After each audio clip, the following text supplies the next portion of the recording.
இந்த வீடியோவை உங்களுக்கு வழங்குவோர் மாலை முரசு செய்திகள் தொலைக்காட்சியின் படிப்போம் ஜெயிப்போம் உயர்கல்வியை தேர்ந்தெடுப்பதில் உள்ள சந்தேகங்களை தீர்க்கும் நிகழ்ச்சி தினமும் மாலை 5 மணிக்கு.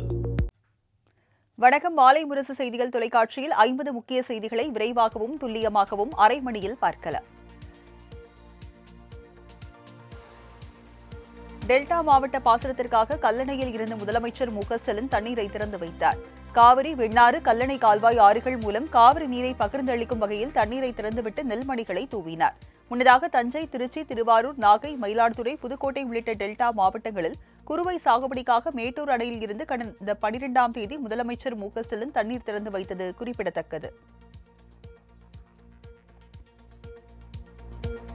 தஞ்சை வந்த முதலமைச்சருக்கு உற்சாக வரவேற்பு அளிக்கப்பட்டது. தஞ்சை ராம்நாதம் ரவுண்டானாவில் இருந்து புறப்பட்ட முதலமைச்சர் மு.க.ஸ்டாலின் மேரிஸ் கார்னர், ரயிலடி, காந்திஜி சாலை வழியாக ரோட் ஷோ நடத்தினார்.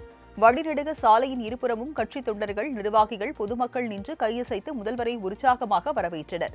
சுமார் 3 கிலோமீட்டர் தூரம் வரை மாவிலை தோரணங்கள், மீன்விளக்கு தோரணங்கள், இரவை பகலாக்கும் மின் விளக்குகள் அமைக்கப்பட்டு தமிழ் கலாச்சாரத்தை போற்றும் வகையில் தப்பாட்டம், கரகாட்டம் என கிராமிய கலை நிகழ்ச்சிகளுடன் மாநகரமே விழாக்கோலம் பூண்டிருந்தது. ரோட் ஷோ மூலம் பழைய பேருந்து நிலையம் வந்த முதலமைச்சர் அங்கு 9 அடி உயரத்தில் அமைக்கப்பட்டுள்ள மறைந்த முன்னாள் முதல்வர் கருணாநிதியின் முழு உருவ சிலையை திறந்து வைத்தார்.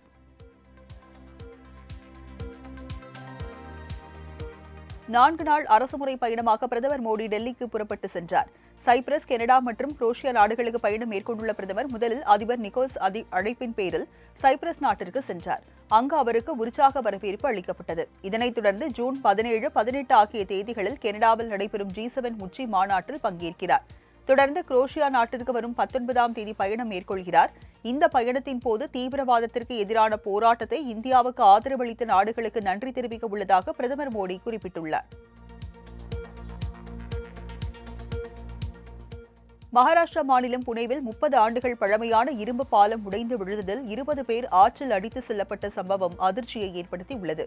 விடுமுறை தினமான இந்திராணி ஆற்றின் நீர்வீழ்ச்சியை காண ஆற்றின் மேல் அமைந்துள்ள பழமையான பாலத்தின் மீது 100க்கும் மேற்பட்ட பயணிகள் நேற்று குவிந்தனர். கூட்டம் குவிந்ததன் காரணமாக எடை தாங்காத பாலம் இடிந்து விழுந்தது. இதில் சுற்றுலா பயணிகள் 20க்கும் மேற்பட்டோர் நீரில் அடித்து செல்லப்பட்ட நிலையில் 6 பேர் மீட்கப்பட்டுள்ள நிலையில் 4 பேர் உயிரிழந்ததாக தகவல் வெளியாகியுள்ளது. இதையடுத்து அங்கு விரைந்த மீட்புப் படையினர் ஆற்றில் அடித்து செல்லப்பட்டவர்களை தேடும் பணியில் ஈடுபட்டுள்ளனர். டெராடூனில் இருந்து கேதார்நாத் நோக்கி சென்ற பயணிகள் ஹெலிகாப்டர் கீழே விழுந்து நொறுங்கிய விபத்தில் குழந்தை உட்பட 7 பேர் பரிதாபமாக உயிரிழந்தனர். தகவல் அறிந்து நிகழ்விடத்திற்கு வந்த தேசிய பேரிடர் மீட்புப் படையினர் உடல்களை மீட்டதுடன் ஹெலிகாப்டரின் பாகங்களை தேடும் பணியில் ஈடுபட்டனர். கேதார்நாத்தில் இருந்து புறப்பட்ட சிறிது நேரத்திலேயே வானிலை மாற்றம் காரணமாக சிறிய மலை மீது ஹெலிகாப்டர் மோதி விபத்து ஏற்பட்டதாக தகவல் வெளியாகியுள்ளது. உத்தரப்பிரதேசத்தில் முதல் முறையாக ராக்கெட் ஏவும் சோதனையை இஸ்ரோ வெற்றிகரமாக நிகழ்த்தியுள்ளது. இந்தியாவில் மொத்தம் 3 இடங்களில் ராக்கெட் ஏவுதளங்கள் உள்ளன. திருவனந்தபுரம் அடுத்த தும்பா, ஒடிசா மாநிலம் சந்திப்பூர் மற்றும் ஸ்ரீஹரிகோட்டா ஆகிய 3 இடங்களில் ராக்கெட் ஏவுதளங்கள் அமைந்துள்ளது. இது மட்டுமின்றி குஜராத் மாநிலம் அகமதாபாத்தில் இருந்து ட்ரோன் உதவியுடன் ராக்கெட் ஏவும் சோதனை மேற்கொள்ளப்பட்டது. இதன் தொடர்ச்சியாக உத்தரப்பிரதேச மாநிலம் குஷிநகரில் முதல் முறையாக ராக்கெட் ஏவும் சோதனையை இஸ்ரோ வெற்றிகரமாக நிகழ்த்தியது.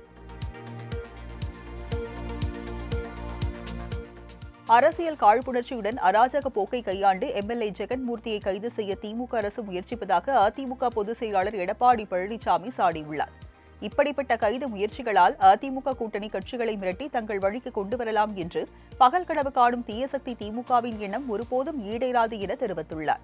ஆட்சி அதிகாரம் என்பது மக்களுக்கு நன்மை செய்ய மட்டும்தான் இருக்கிறதே தவிர எதிர்க்கட்சிகளை ஒடுக்க முயல்வதற்கு அல்ல என்பதை முதலமைச்சர் மு.க.ஸ்டாலின் உணர வேண்டும் என எடப்பாடி பழனிசாமி குறிப்பிட்டுள்ளார். தமிழ் கடவுள் முருகன் பெயரை சொல்லிக் கொண்டு சிலர் தமிழகத்திற்கு வருவதாக அமைச்சர் ரகுபதி விமர்சித்துள்ளார். புதுக்கோட்டையில் நடைபெற்ற மூவார் நாட்டுக்கோட்டை செட்டியார்கள் அறப்பணிக் கழகத்தின் 50ஆம் ஆண்டு பொன் விழாவில் அமைச்சர் ரகுபதி கலந்து கொண்டார். தொடர்ந்து நிகழ்ச்சியில் பேசிய அவர், தமிழர்களின் ஆன்மீகத்திற்கு எடுத்துக்காட்டான கடவுள்தான் முருகன் எனவும் முருகனின் பெயரை கூறிக்கொண்டு சிலர் தமிழகத்திற்கு வருவதாகவும் கூறினார். மேலும் தமிழகத்தில் எந்த பெயரை சொன்னாலும் எடுபடாது என்கிற காரணத்தாலேயே முருகன் பெயரை சொல்லி வருவதாக விமர்சித்தார். திருச்செந்தூர் சுப்பிரமணிய சாமி கோவிலில் 7ஆம் தேதி கும்பாபிஷேகத்தை எப்படி நடத்துவது என அறநிலையத்துறையும் கோவிலுக்கு வரக்கூடிய பக்தர்களும் முடிவு செய்ய வேண்டும் எனவும் அரசியல்வாதிகள் அதை முடிவு செய்ய முடியாது எனவும் திமுக எம்பி கனிமொழி தெரிவித்துள்ளார். தூத்துக்குடியில் செய்தியாளர்களுக்கு பேட்டியளித்த அவர் இதனை தெரிவித்தார். தமிழில் குடமுழுக்கு செய்ய வேண்டும் என சீமான் கூறிய நிலையில் அதற்கு கனிமொழி பதிலடி கொடுத்துள்ளார். தந்தை ராமதாசுடன் மோதல் போக்கு தொடர்ந்து வரும் நிலையில் திடீரென மன்னிப்பு கேட்டுள்ள அன்புமணி கட்சியின் தலைவராக தானே தொடர்வேன் என சூசகமாக தெரிவித்துள்ளார்.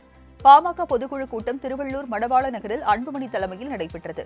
இதில் பேசிய அன்புமணி தன் மீது கோபம் ஏதும் இருந்தால் மன்னித்து விடுங்கள் என கூறினார். என்ன செய்ய வேண்டும் என்று சொல்லுங்கள், ஒரு மகனாக கட்சியின் தலைவராக செய்கிறேன் என்று கூறிய அன்புமணி டென்ஷன் ஆகாமல் 100 ஆண்டுகள் மகிழ்ச்சியுடன் வாழ வேண்டும் என ராமதாஸை அறிவுறுத்தினார்.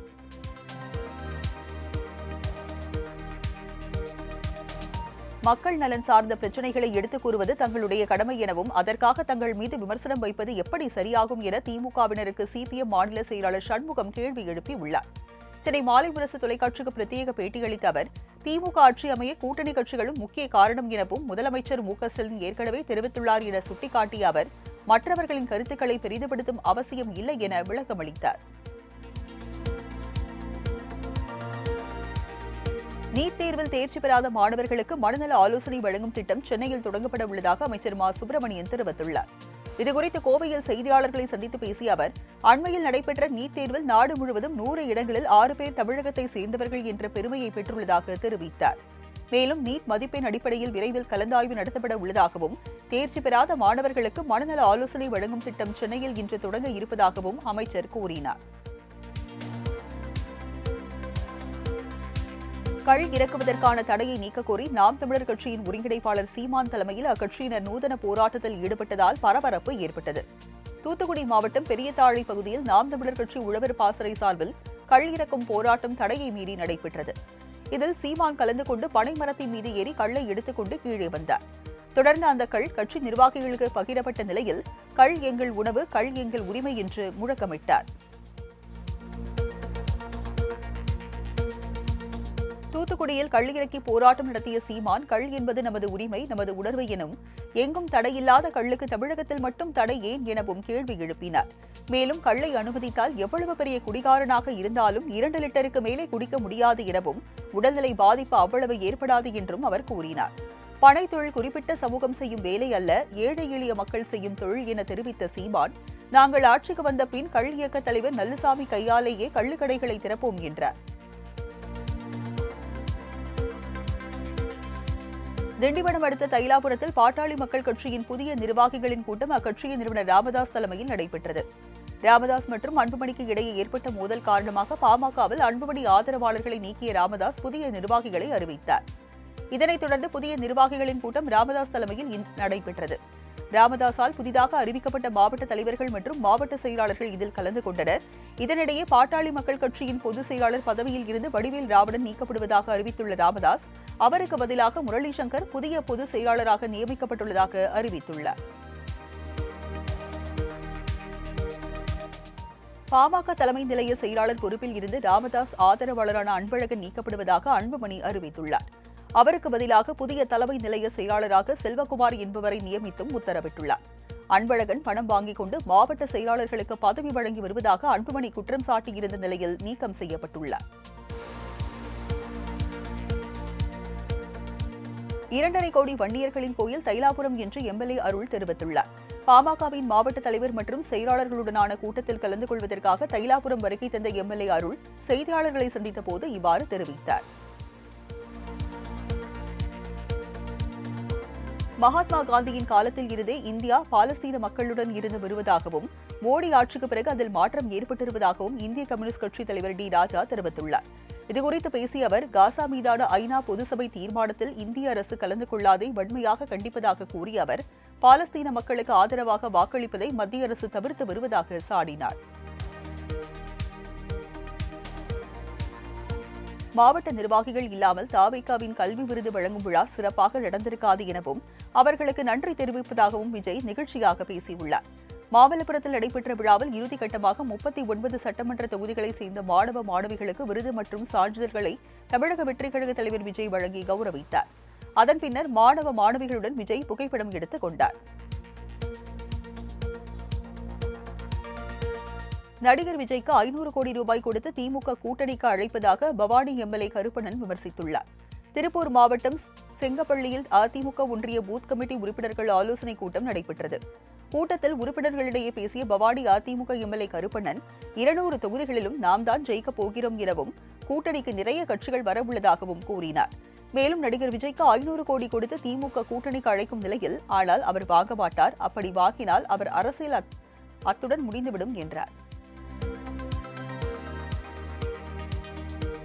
திருவேற்காட்டில் உரிய ஆதாரங்களுடன் புகார் அளித்தும் வழக்கு 15 நாட்களுக்கு கிடப்பில் போடப்பட்டதாக பாதிக்கப்பட்டவர்கள் வேதனை தெரிவித்தனர். சென்னை திருவேற்காட்டில் ஏற்பட்ட தகராறு காரணமாக இறைச்சி கடைக்குள் புகுந்த கும்பல் பாட்ஷா என்பவரை சரமாரியாக தாக்கும் வீடியோ இணையத்தில் வைரலானது. இதுகுறித்து பாதிக்கப்பட்ட நபர் உரிய ஆதாரங்களுடன் புகார் அளித்தும் வழக்கு 15 நாட்களுக்கு மேலாக கிடப்பில் போடப்பட்டதாக கூறப்படுகிறது. இந்த நிலையில் இதுகுறித்து காவல் உதவி ஆய்வாளரிடம் கேட்டபோது வழக்கே பதிவு செய்யப்படாத நிலையில் தாக்கியவர்கள் கைது செய்யப்பட்டு நீதிமன்றத்தில் ஜாமீன் கொடுக்கப்பட்டதாக உதவி காவல் ஆய்வாளர் கூறிய சம்பவம் பரபரப்பை ஏற்படுத்தியுள்ளது. வாடகரத்தில் திருநங்கைகளுடன் தனிமையில் சென்ற நபரை மிரட்டி போலீசார் பணம் பறித்த சம்பவம் பரபரப்பை ஏற்படுத்தியுள்ளது. திருநங்கைகளுடன் தனிமையில் சென்ற சென்னை கொளத்தூர் பகுதியைச் சேர்ந்த லாரி ஓட்டுநரான கணேஷை வழிமறித்த வானகரம் போலீசார் 5000 ரூபாய் பணம் கேட்டு மிரட்டியுள்ளார். அவர் பணம் தர மறுத்ததை அடுத்து செல்போனை பிடுங்கிய போலீசார் அவரது வங்கிக் கணக்கிலிருந்து கூகுள் பே மூலம் 3000 தங்களது வங்கிக் கணக்கிற்கு அனுப்பிக் கொண்டு அங்கிருந்து சென்றனர். இந்த சம்பவம் குறித்து கணேஷ் கொடுத்த புகாரின் அடிப்படையில் 2 போலீசாரும் காத்திருப்போர் பட்டியலுக்கு மாற்றி அதிகாரிகள் உத்தரவிட்டனர். கடலூர் மாவட்டம் சிதம்பரம் அருகே நாட்டு வெடி தயாரிப்பு கூடத்தில் ஏற்பட்ட வெடிவிபத்தில் பெண் தொழிலாளி உயிரிழந்த சம்பவம் சோகத்தை ஏற்படுத்தியுள்ளது. பெரியகுமட்டி பகுதியில் இயங்கி வரும் தனியார் நாட்டு வெடி தயாரிப்பு கூடத்தில் விடுமுறை நாள் என்பதால் லதா என்பவர் மட்டும் பணியில் ஈடுபட்டுள்ளார். இந்நிலையில் நாட்டு வெடி தயாரித்துக் கொண்டிருந்த போது எதிர்பாராத விதமாக திடீரென வெடி விபத்து ஏற்பட்டது. இதில் லதா உடல் சிதறி பலியான நிலையில் விரைந்த போலீசார் சடலத்தை மீட்டு சம்பவம் குறித்து விசாரணை மேற்கொண்டனர். இதனிடையே வெடிவிபத்தில் உயிரிழந்த பெண்ணின் குடும்பத்தில் 4 லட்சம் ரூபாய் நிவாரண உதவி வழங்க முதலமைச்சர் மு.க.ஸ்டாலின் உத்தரவிட்டுள்ளார். முன்னாள் முதலமைச்சர் ஓ பன்னீர்செல்வத்தை சட்டமன்ற உறுப்பினர் பதவியிலிருந்து தகுதி நீக்கம் செய்ய வலியுறுத்தி தேனி மாவட்டத்தைச் சேர்ந்த மிலாடி என்பவர் சட்டப்பேரவைத் தலைவர் அப்பாவுவிடம் புகார் மனு அளித்துள்ளார். போடி நாயக்கனூர் தொகுதியில் அதிமுக வேட்பாளராக போட்டியிட்டு சட்டமன்ற உறுப்பினரான ஓ பன்னீர்செல்வம் 2024 நாடாளுமன்ற தேர்தலில் அதிமுக வேட்பாளரை எதிர்த்து சுயேட்சை வேட்பாளராக போட்டியிட்டதால் தகுதி நீக்கம் செய்ய வேண்டும் என மனுவில் தெரிவிக்கப்பட்டுள்ளது. இந்த மனு குறித்து சட்ட நிபுணர்களுடன் ஆலோசித்து பேரவைத் தலைவர் உரிய நடவடிக்கை எடுப்பார் என சட்டப்பேரவை செயலகம் தரப்பில் தெரிவிக்கப்பட்டுள்ளது.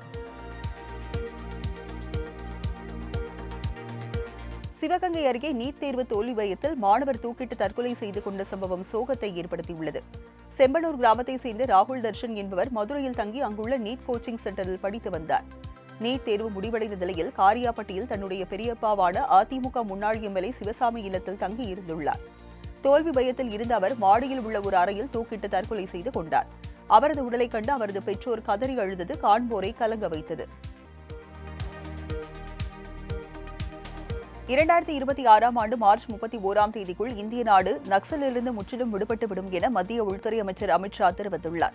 உத்தரப்பிரதேச மாநிலம் லக்னோவில் நடைபெற்ற நிகழ்ச்சி ஒன்றில் பேசிய அவர், நாட்டின் 11 மாநிலங்களில் நக்சலிசம் பரவியிருந்த நிலையில் கடந்த 11 ஆண்டுகளில் 3 மாவட்டங்களாக குறைக்கப்பட்டுள்ளதாக கூறினார்.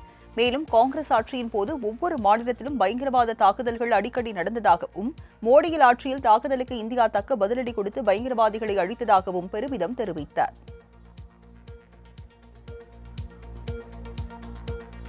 வரும் ஆண்டுகளில் விண்வெளி பொருளாதாரம் இந்தியாவின் வளர்ச்சியில் முக்கிய பங்கு வகிக்கும் என மத்திய அறிவியல் மற்றும் தொழில்நுட்ப இணையமைச்சர் ஜிதேந்திர சிங் தெரிவித்துள்ளார். இதுகுறித்து டெல்லியில் செய்தியாளர்களை சந்தித்து பேசிய அவர், கடந்த 10 ஆண்டுகளில் அணுசக்தி துறை பற்றிய முக்கிய அறிவிப்புகள், தனியார் துறைக்கு இடத்தை திறந்து வைத்தல் என முக்கிய முடிவுகள் எடுக்கப்பட்டதாக கூறினார். மேலும் அரசாங்க ஆதாரங்கள் மற்றும் வளங்களை நாம் முழுமையாக நம்பியிருக்க முடியாது என்பதை உணர்ந்தபோது பிரதமர் மோடி எங்களை தனியார் துறைக்கு திறக்க அனுமதித்தார் எனவும் கூறினார். தெலுங்கானா அருகே விநாயகர் சிலையை கிரேன் மூலம் தூக்கி நிறுத்திய போது மின்சாரம் தாக்கி 2 பேர் உயிரிழந்த நிலையில் 7 பேர் மருத்துவமனையில் சிகிச்சை பெற்று வருகின்றனர். ஜகித்யால் மாவட்டம் கோருட்லா நகர எல்லைப் பகுதியில் உள்ள விநாயகர் சிலைகள் தயாரிக்கும் கொட்டகையில் கிரேன் மூலம் சிலைகள் கொண்டு செல்லப்பட்டன. அப்போது கிரேன் மின்கம்பிகளை எதிர்பாராத விதமாக தொட்ட நிலையில் மின்சாரம் தாக்கி 2 பேர் உயிரிழந்தனர். மேலும் 7 பேர் படுகாயங்களுடன் ஜகித்யால் அரசு மருத்துவமனையில் சிகிச்சை பெற்று வருகின்றனர்.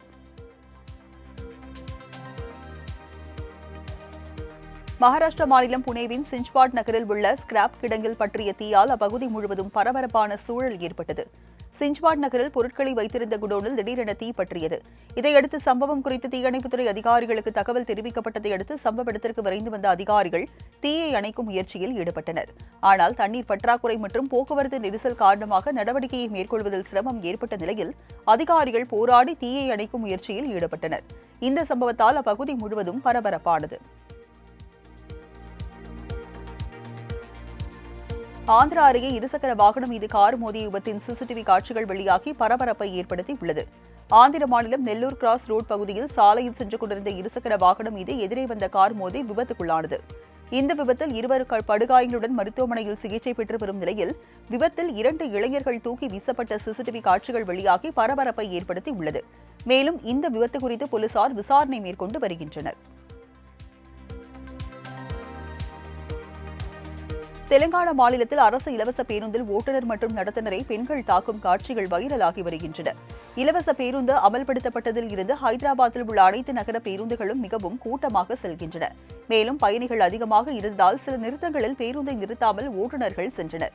இதனால் பேருந்தில் இருந்த பெண்கள் ஓட்டுநர் மற்றும் நடத்துனரிடம் கடுமையான வாக்குவாதத்தில் ஈடுபட்டு ஆபாச வார்த்தைகளால் வசைபாடினர்.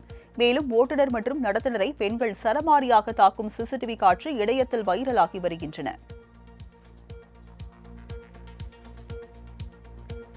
தெலங்கானா பாசரா பகுதியில் கோதாவரி ஆற்றில் மூழ்கி ஒரே குடும்பத்தை சேர்ந்த 5 பேர் உயிரிழந்த சம்பவம் சோகத்தை ஏற்படுத்தியுள்ளது. தெலங்கானாவின் நிர்மல் மாவட்டத்தில் உள்ள பாசராவில் யாத்திரை மேற்கொண்ட போது இந்த துயரம் நேர்ந்துள்ளது. இவர்கள் அனைவரும் ஹைதராபாத் தில்சு நகரை சேர்ந்த ஒரே குடும்பத்தினர் என காவல்துறை உறுதிப்படுத்தியுள்ளது. தகவல் அறிந்த தீயணைப்பு மற்றும் பேரிடர் படை வீரர்கள் நீரில் இருந்த உடல்களை மீட்டு பிரேத பரிசோதனைக்காக உள்ளூர் அரசு மருத்துவமனைக்கு அனுப்பி வைத்தனர்.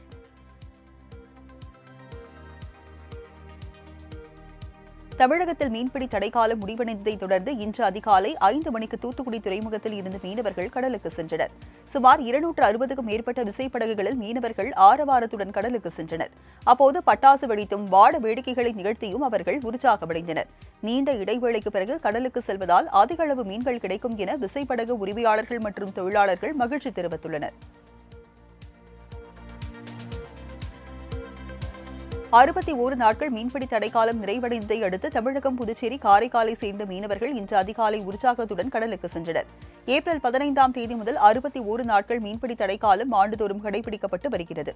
இந்நிலையில் மீன்பிடி தடைக்காலம் முடிவுக்கு வந்ததை அடுத்து காரைக்கால் துறைமுகத்தில் இருந்து 5000க்கும் மேற்பட்ட மீனவர்கள் கடலுக்கு சென்றனர். காரைக்கால் மேடு, கிளிஞ்சல் மேடு, மண்டபத்தூர், பட்டினஞ்சேரி பகுதிகளைச் சேர்ந்த மீனவர்கள் 500க்கும் மேற்பட்ட விசைப்படகுகளுடன் மீன்பிடிக்க சென்றனர். திருச்சி மாவட்டம் மணப்பாறை அருகே 3 ஆண்டுகளுக்கு பின் நடைபெற்ற மீன்பிடி திருவிழாவில் கிராம மக்கள் உற்சாகத்துடன் கலந்து கொண்டனர். மரவனூரில் உள்ள மரவனூர் பெரிய குளம் மூலம் சுமார் 500 ஏக்கருக்கும் மேலான விவசாய நிலங்கள் பாசன வசதி பெற்று வருகிறது. இந்நிலையில் மரவனூர் செடல் மாரியம்மன் கோவிலில் சிறப்பு பூஜைகளுக்கு பிறகு பெரிய வலைகள், சிக்கு வலைகளை பயன்படுத்தி பொதுமக்கள் மீன்களை பிடித்தனர். அப்போது கட்லா, விரால், குரவை, ஜிலேபி, கெண்டை, கெளுத்தி உள்ளிட்ட பல்வேறு வகையான மீன்கள் கிடைத்ததால் அவர்கள் மகிழ்ச்சியடைந்தனர். இந்த திருவிழாவில் மரவனூர், குளவாய்ப்பட்டி உள்ளிட்ட 18 பட்டி கிராம மக்கள் கலந்து கொண்டனர். கன்னியாகுமரி மாவட்டத்தில் தொடர்ந்து மழை பெய்து வருவதால் பொதுமக்களின் இயல்பு வாழ்க்கை பாதிக்கப்பட்டுள்ளது. கடந்த 4 தினங்களாக பெய்து வரும் தொடர்மழை காரணமாக அணைகளில் நீர்வரத்து அதிகரித்து உபரிநீர் தேவைக்கேற்ப வெளியேற்றப்பட்டு வருகிறது. இதனால் ஆறுகளில் வெள்ளப்பெருக்கு ஏற்பட்டுள்ளதால் கரையோர மக்களுக்கு மாவட்ட நிர்வாகம் வெள்ள அபாய எச்சரிக்கை விடுத்துள்ளது. மேலும் கடற்கரை பகுதிகளுக்கு சுற்றுலா பயணிகள் மற்றும் பொதுமக்கள் செல்ல வேண்டாம் எனவும் அறிவுறுத்தியுள்ளது. கோவையில் செயல்பட்டு வரும் பேங்க் ஆஃப் இந்தியா வங்கியில் தீ விபத்து ஏற்பட்ட சம்பவம் அதிர்ச்சியை ஏற்படுத்தியது. கோவை சிறுவாணி சாலை பேரூர் பட்டீஸ்வரர் கோவில் அருகே பேங்க் ஆஃப் இந்தியா வங்கி செயல்பட்டு வருகிறது. வார விடுமுறை என்பதனால் வங்கி மூடப்பட்ட நிலையில் வங்கியில் திடீரென புகை மூட்டத்துடன் தீப்பற்றி எரிய தொடங்கியது. தகவல் அறிந்து விரைந்த தீயணைப்புத்துறை வீரர்கள் தீயை அணைத்த நிலையில் முக்கிய ஆவணங்கள், மின்சாதனங்கள் எரிந்து சேதமானது. கள்ளக்குறிச்சி மாவட்டத்தில் உள்ள கல்வராயன் மலைக்கு சுற்றுலா சென்ற நபர் உயிரிழந்த நிலையில் சடலமாக கண்டெடுக்கப்பட்டுள்ளார். மாதவச்சேரி கிராமத்தை சேர்ந்த மணிகண்டன் என்பவர் நண்பர்கள் இருவருடன் கல்வராயன் மலைக்கு சுற்றுலா சென்றுள்ளார். அப்போது அங்குள்ள பெரியார் நீர்வீழ்ச்சியில் குளித்தபோது மணிகண்டன் மாயமானதாக கூறப்படுகிறது. இதனால் அதிர்ச்சியடைந்த நண்பர்கள் இருவரும் வீடு திரும்பிய நிலையில் காலை நீர்வீழ்ச்சி அருகே மணிகண்டன் சடலமாக கண்டெடுக்கப்பட்டுள்ளார். இந்நிலையில் மணிகண்டனின் இறப்பிற்கான காரணம் குறித்து போலீசார் விசாரணை மேற்கொண்டுள்ளனர்.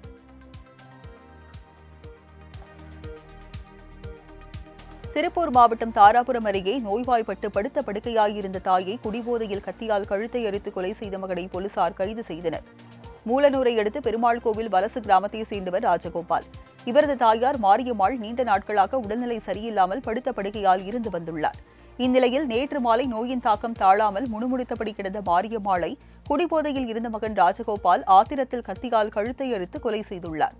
இந்நிலையில் தலைமறைவாக இருந்த ராஜகோபாலை போலீசார் கைது செய்தனர். திருப்பூர் மாவட்டம் பல்லடம் அருகே கார் தலைக்குப்புற கவிழ்ந்து விபத்துக்குள்ளான சம்பவம் அப்பகுதியில் பரபரப்பை ஏற்படுத்தியுள்ளது. பல்லடம் நகராட்சி கவுன்சிலர் ஈஸ்வரமூர்த்தி என்பவரது காரை அவரது மகள் ஓட்டி சென்றுள்ளார். அப்போது தாராபுரம் சாலையில் இருந்து பல்லடம் நோக்கி சென்றபோது எதிர்பாராத விதமாக கட்டுப்பாட்டை இழந்த கார் சாலையின் நடுவே தலைக்குப்புற கவிழ்ந்து விபத்துக்குள்ளானது. இதில் கார் ஓட்டுநர் உயிர் தப்பிய நிலையில் விபத்து குறித்து காவல்துறையினர் விசாரணை மேற்கொண்டு வருகின்றனர். ஈரோடு மாவட்டம் சத்தியமங்கலம் அருகே இளைஞர்கள் சிலர் பட்டாக்கத்தியுடன் கேக் வெட்டி பிறந்தநாள் கொண்டாடும் வீடியோ சமூக வலைதளங்களில் வைரலாகி வருகிறது. அரியப்பம் பாளையம் பகுதியைச் சேர்ந்த இளைஞர் ஒருவரின் பிறந்தநாளை கொண்டாடுவதற்காக இரவில் கூடிய நண்பர்கள் குழு பட்டாக்கத்தியை கொண்டு கேக் வெட்டி உற்சாக கொண்டாட்டத்தில் ஈடுபட்டனர். இந்த காட்சி சமூக வலைதளங்களில் வைரலாகி வரும் நிலையில் அவர்கள் மீது போலீசார் நடவடிக்கை எடுக்க வேண்டும் என்ற கோரிக்கை எழுந்துள்ளது. நெல்லை குமரி 4 வழிச்சாலையில் ஓடும் காரில் ஆபத்தான முறையில் பயணம் செய்த இளைஞர்களின் வீடியோ காட்சிகள் வெளியான நிலையில் கைது நடவடிக்கை எடுக்கப்பட்டது. நாங்குநேரி சுங்கச்சாவடி அருகே சொகுசு கார் ஒன்றில் பயணம் செய்த இளைஞர்கள் 2 கார்களின் கதவுகளை திறந்தபடியும் 2 பேர் காரின் மேற்கூரையின் மேல் அமர்ந்தும் ஆபத்தான முறையில் பயணம் செய்தனர். இச்சம்பவம் தொடர்பான வீடியோ காட்சிகள் வைரலான நிலையில் 2 பேர் கைது செய்யப்பட்டனர். கள்ளக்குறிச்சி மாவட்டம் சங்கராபுரம் அருகே கிணற்றில் விழுந்த இளைஞர் தற்கொலை செய்து கொண்ட சம்பவம் குறித்து போலீசார் விசாரணை மேற்கொண்டு வருகின்றனர். ரங்கப்பனூர் கிராமத்தை சேர்ந்த நிதிஷ்குமார் தனது பாட்டி வீட்டில் வசித்து கல்லூரி பயின்று வந்தார். இந்நிலையில் நண்பர்களுடன் சேர்ந்து மது அருந்திவிட்டு வீட்டிற்கு வந்த அவரை பாட்டி கண்டித்துள்ளார். இதையடுத்து தனது பெற்றோருடன் இருக்கப் போவதாக கூறிவிட்டு சென்ற நிதிஷ்குமார் கிணற்றில் சடலமாக கிடந்தார். இதுகுறித்து போலீசார் விசாரணை மேற்கொண்டு வருகின்றனர். சிவகங்கை மாவட்டம் சிங்கப்புணரி அருகே காலபைரவர் கோவில் விழாவை முன்னிட்டு மாபெரும் மஞ்சுவிரட்டு போட்டி நடைபெற்றது. மஞ்சுவிரட்டு திடலுக்கு ஊர்வலமாக வந்த முக்கியஸ்தர்கள் கிராம கோவில் காளைகளுக்கு வேட்டி துண்டு அணிவித்து மரியாதை செய்து அவிழ்த்துவிடப்பட்டது. சுமார் 300க்கும் மேற்பட்ட காளைகள் திடலிலும் கண்மாய் மற்றும் வயல்வெளி பகுதிகளிலும் அவிழ்த்துவிடப்பட்டன. இதில் சுற்றுவட்டார பகுதிகளில் இருந்து ஆயிரக்கணக்கானோர் கலந்து கொண்டு காளைகளை அடக்கினர்.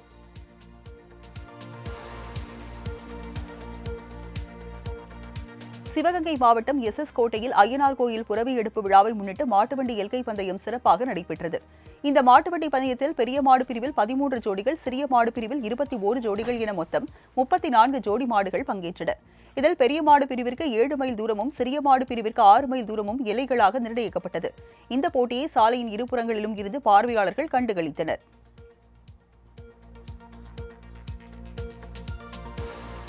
வார விடுமுறையை முன்னிட்டு கொடைக்கானலில் உள்ள சுற்றுலா தலங்களான தூண்பாறை மற்றும் குணா குகையில் சுற்றுலா பயணிகள் கூட்டம் அலைமோதியது. கொடைக்கானலுக்கு வரும் சுற்றுலா பயணிகளின் கண்களுக்கு விருந்தளிக்கும் விதமாக பல்வேறு இயற்கை காட்சிகள் உள்ளன. முக்கிய சுற்றுலா தலங்களான தூண்பாறை மற்றும் குணா குகையில் மக்கள் அதிகம் விரும்பி பார்த்து ரசித்தனர். குணா குகையில் மரவேர்களில் அமர்ந்தபடி ஆடிப்பாடி தங்களுடைய நண்பர்கள் மற்றும் குடும்பத்தினருடன் புகைப்படம் எடுத்து மகிழ்ந்தனர்.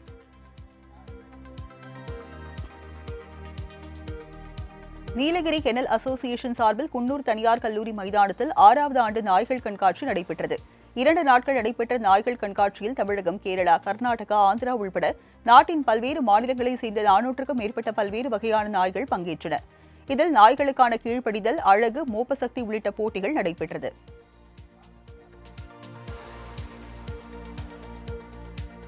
இஸ்ரேலும் ஈரானும் தொடர்ந்து 3வது நாளாக பரஸ்பர தாக்குதலில் ஈடுபட்டு வருவதால் போர் வெடிக்கும் அபாயம் ஏற்பட்டுள்ளது.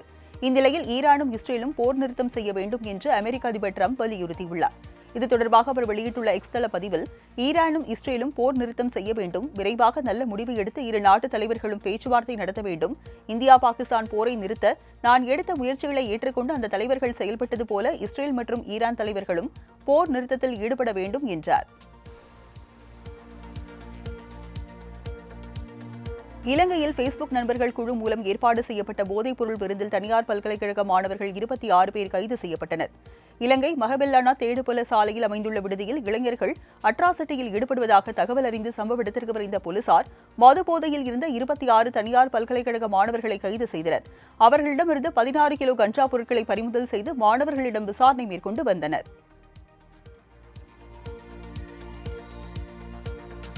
நிறைய பேர் தனக்கு பாலியல் தொல்லை அளித்திருப்பதாக பிரபல பாடகி ஜொனிட்டா காந்தி அதிர்ச்சி தகவலை வெளியிட்டுள்ளார். நேர்காணல் ஒன்றில் பேசிய அவர், இன்ஸ்டாகிராமில் நெருங்கிய நண்பர்களின் பதிவுகளை பார்ப்பேன் எனவும், அப்படி ஒருமுறை ஒரு ஸ்டோரியை பார்த்தபோது ஒருவர் எனது போட்டோவை தவறாக சித்தரித்து வைத்திருந்தார் என குறிப்பிட்டுள்ளார். இப்படி நிறைய பேர் தனக்கு தொல்லை அளித்திருக்கின்றனர் என பாடகி ஜொனிட்டா காந்தி வேதனை தெரிவித்துள்ளார்.